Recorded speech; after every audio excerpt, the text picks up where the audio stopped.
پاکستان میں corona virus کی وبا نے لوگوں کو بنیادی ضرورتوں سے محروم کر دیا۔ ضرورت مندوں کی مدد کے لیے بہت سے لوگ آگے بڑھے اور آج ایسے ہی ایک گمنام ہیرو سکندر بزنجو سے ہم آپ کو ملوا رہے ہیں، جن کے کام کو مائکروسافٹ کے بانی بل گیٹس نے بھی سراہا۔ انہیں بلوچستان کے مختلف علاقوں میں وبا کے دوران خدمات پہ بین الاقوامی پذیرائی ملی ہے، لیکن سدرا ڈار بتا رہی ہیں کہ دوسروں کی فلاح و بہبود پہ توجہ دینا سکندر کے لیے نیا نہیں ہے۔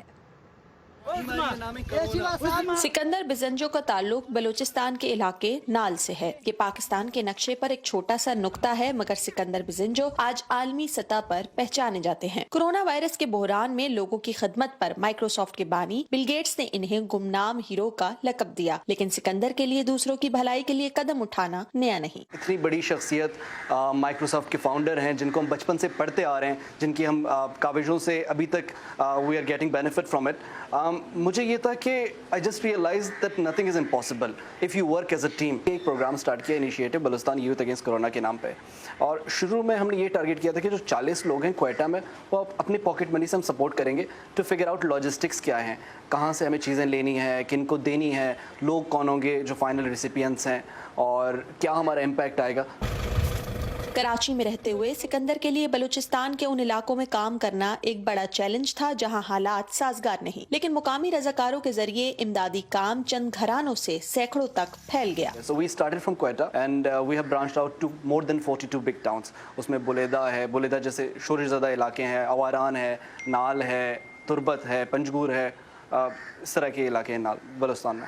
بہت سارے لوگ ایسے ہیں جو سفید پوش ہیں، جو مانگنے سے کتراتے ہیں، ایون دو اگر ان کے گھر پہ کوئی کچھ کھانے کو ہے بھی نہیں، وہ پھر بھی نہیں مانگیں گے۔ تو ہم نے ان لوگوں کو آئیڈینٹیفائی کیا جن کو ہم سب سے زیادہ ہیلپ کر سکتے ہیں۔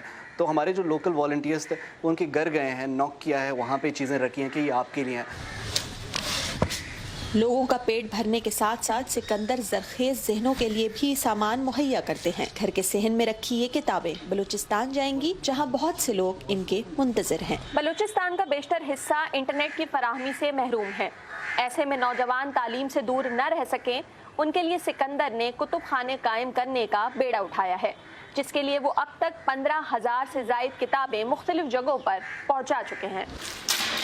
بلوچستان وسائل سے مالا مال ضرور ہے، لیکن سہولیات کے فقدان کا بھی شکار ہے۔ سکندر خود بیرون ملک سے تعلیم یافتہ ہیں اور انہیں یقین ہے کہ کتاب ہی قسمت بدل سکتی ہے۔ وائس آف امریکہ نے نوجوانوں کی کاوشوں سے قائم کیے جانے والے کتب خانوں کو دیکھنے کے لیے سکندر کے ساتھ بلوچستان کا سفر کیا۔ یہ ہے مرو علاقہ، کوئٹہ سے تقریباً 100-150 کلومیٹر کی دوری پر ہے، اور اس علاقے میں ہائی اسکول تک نہیں ہے، اور انٹرنیٹ تو دور کی بات ہے، یہاں پہ ٹیلی فون کے سگنلز بھی نہیں ہیں۔ لیکن یہ آپ دیکھ رہے ہیں کچھ لوگ ہیں جنہوں نے اپنی مدد آپ کے تحت لائبریری سیٹ کی، تو ہم لوگ ان کے لیے جو ہے یہ کتابیں وغیرہ یہاں پہ لے کے آئے ہیں۔ اسی طرح سب دوستوں نے مل کر ہمارے لیے مدد کی۔